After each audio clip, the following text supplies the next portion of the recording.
एक समय की बात है। एक बड़े नगर में एक सेठ जी रहते थे। सेठ जी के पास अथाह धन संपत्ति थी। मान सम्मान की कोई कमी नहीं थी।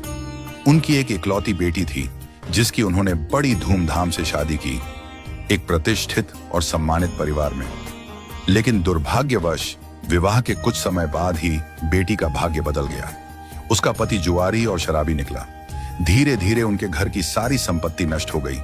बेटी की यह हालत जानकर सेठानी जी का हृदय व्यथित हो उठता था।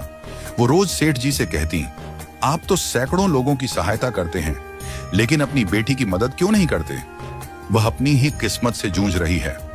सेठ जी शांत भाव से उत्तर देते, जब उसके भाग्य का समय आएगा, मदद स्वयं चलकर उसके पास पहुंचेगी। एक दिन सेठ जी किसी कार्यवश नगर से बाहर गए हुए थे। उसी दिन संयोग से उनका दामाद उनके घर आ पहुंचा। सेठानी जी ने उसका आदर सत्कार किया। मन में सोचा, अब तो यही सही मौका है बेटी की कुछ सहायता करने का। उन्होंने एक उपाय निकाला। मोतीचूर के लड्डू बनवाए और उनमें छिपा कर रख दी सोने की अशर्फियां। जब दामाद विदा होने लगा तो सेठानी जी ने प्रेम पूर्वक उसे 5 किलो शुद्ध घी के मोतीचूर के लड्डू उपहार में दे दिए। उनके मन में संतोष था, चलो बेटी की मदद किसी न किसी रूप में हो ही जाएगी।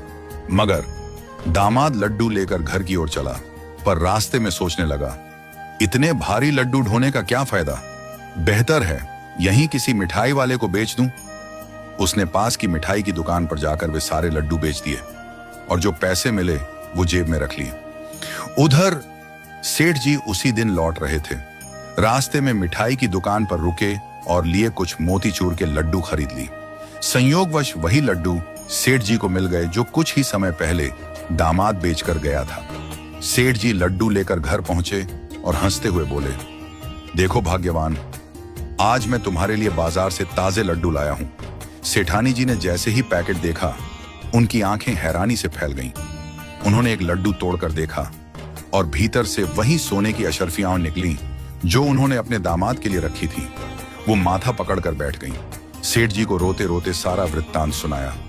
सेठ जी मुस्कुराए और बोले, मैंने पहले ही कहा था भाग्यवान, जब उसके भाग्य का समय आएगा तो सहायता खुद चलकर उसके पास पहुंचेगी। देखो, न वो अशर्फियां उसके भाग्य में थीं और न ही मिठाई वाले के। इसलिए कहते हैं, भाग्य से ज्यादा और समय से पहले किसी को कुछ नहीं मिलता। इस कहानी से हमें क्या सीख मिलती है? जीवन में जो कुछ भी हमें मिलता है वह भाग्य और समय के अनुसार ही आता है। कभी कभी हम किसी की मदद करना चाहते हैं, लेकिन अगर उसका समय नहीं आया तो वह मदद उस तक नहीं पहुंचती। जैसे झूला जितना पीछे जाता है